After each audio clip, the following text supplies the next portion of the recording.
Бирок ошол убакта, ошочу убакта неберелерибиз ошол мээримден калды. Ата-энелер балдарын сагынып, балдарын жыттай албай, кубат ала албай, эрте эле кетип атышат. Биз деле уже 60-тын аркасындабыз. Азыр мен эмнени айткым келет? Бул жеке проблема болгону менен социалдык согушта жүрөт да. Кыргын деле болуп келип атат, канча синьковый групп деле келип атат. Эң башкысы мына пандемиядан Кудай сактасын. Пандемия маалында элим, журтум, силерди биз бейишке тирүүлөй чыгарабыз деп эшигибизди күндө таңкылдатып үзүп ыргытуучу партиялардын бирин көргөн эмеспиз. Менин кууган себебим келишти. Бир партиядан бир күндө 3 жолу келди. Мына жерде бир эже бар экен, ушул эже шайлаган, кимди шайла десе, ошону шайлашат экен кошуналар деп баарын мага стрелканы буруп коюптур. Айым атын айтпай эле коёюн ал партияны. Тим эле баарыңардын кулагыңарга күмүш сырга 10 миңге чейин көтөрүлөт экен. Демек ошончолук тобокелчилик бар. Бул партия Кыргызстанды бар же жок кыла турган шайлоо мына шайлоо. Биз 10 миң алып шайлап туруп, кийин 10 миллион менен Кыргызстанды кайра тургуза албайбыз да. Анан бете кетет, бел калат, бектер кетет, эл калат дейт. Бектер мен Роза Отунбаева деген досум, баарыңар жакшы билесиңер, Оштун Отунбаевасы деп мени токмоктоп да кетишкен. Жамандын касапаты гана урат экен, шарапат урбайт экен. Мен ошондой жагынан жабыр тарттым. Англияда үйү бар, Америкада үйү бар. Кыргызстан кыйрап калса дагы анын кылы кыйшайбайт. Анан кече сизди бейишке чыгарам деп келгендердин дагы Турцияда үйлөрү бар, виллалары бар. Мен 20 жыл саясатта жүргөн адаммын. Шарапат Калмат кызы, Шарапат Калматовна. Журналистика боюнча да жүргөн. Мен ошон үчүн бүт коомдогу бардык нерсени, анан акынмын. Акындын жүрөгүнүн дартынан өтөт да, тирүүлө жетим калган ата-эне, тирүүлө жетим калган балдар жөнүндө жаза берип, өзүм ыйлап кийин ак буранын боюнда өзүмө келем.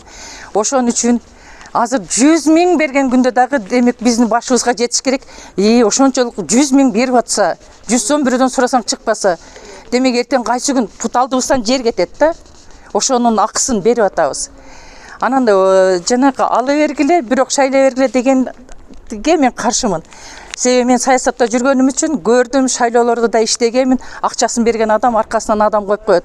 10 адамбы, 10 адамга бир СМБшникти дагы бир детективди коюп коет. Кирди 10 адам бирден кирет. 8 добуш болуп калды, экөөнү тап дейт. Атып салам дейт. 30 жылдан бери каныбызды ичип атат. Балдарыбыз высшее образование диплом менен мен 2 балам Ош-Тазалыкта мусор чогултуп жүрөт. Анан мен экинчи жыл дебегенде ким дейт? Мен дагы мэрияда иштедим, бардык жерде иштедим, бирок өзүңүн абийириңе каршы чыга албайт экенсиң. Өзүң башыңдагы азапты бардыгына ара көрбөйт экенсиң. Уулду таптык, кызды таптык, келинди, неберени неме кылып төрдө отура турган төргө бизге азыр алыс. Биз төргө жетпей көргө кетебиз. Мына ишканалар курулду деп атабыз. Ишканалар курулгандын бардыгынын сырьёсу привозной. Кытай немесин жаап койсо, Турция жаап койсо, дагы отурат. Жашоо жүрүп атат. Айына төлөш керек светке, айына төлөш керек бардыгына. Курсакты неметип кое албайсың кулпулап. Жыл 12 ай беспрерывно иш менен камсыз кылынганда гана мынанча адам иш менен камсыз кылынды деп отчет бериш керек. Мен ошол жагынан иштен чыктым.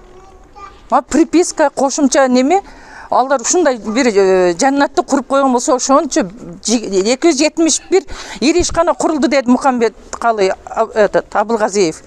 271 ири ишкана курулса, биздин балдарыбыз, кыздарыбыз, келиндерибиз келиш керек эле. Айлык акы 25 миң, 30 миңге чыкты деди. Ал биз жашап аткан Кыргызстандабы же бир башка дагы параллельный Кыргызстан барбы? Мен билген Кыргызстан бирөө эле.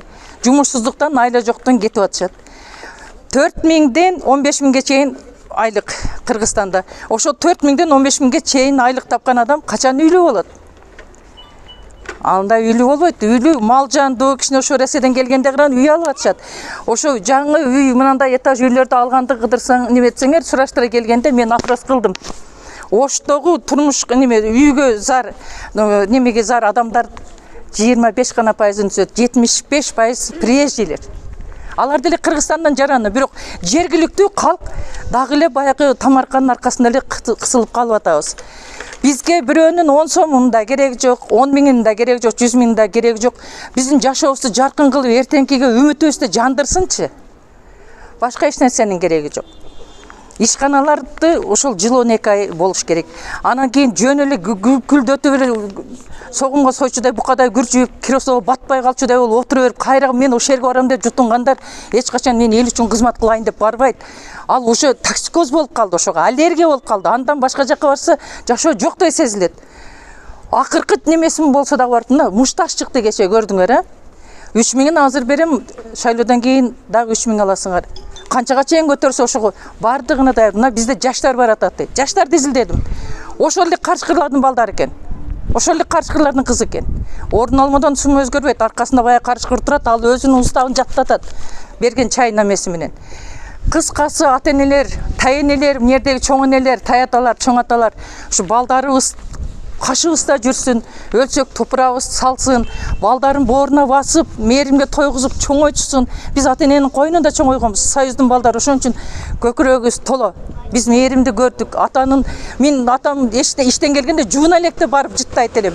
Тер жыттанган мойну ушунчалык мага бир башкача эле да азыр ага мен эч кандай жытты теңештире албайм.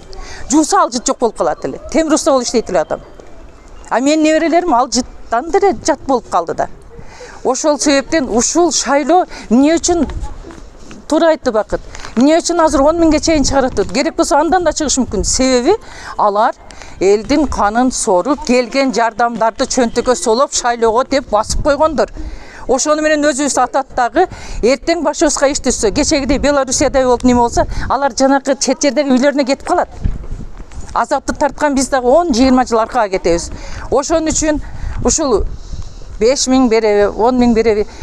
Бул Моссоветте сатып алат саатына почасовой посуточный деп.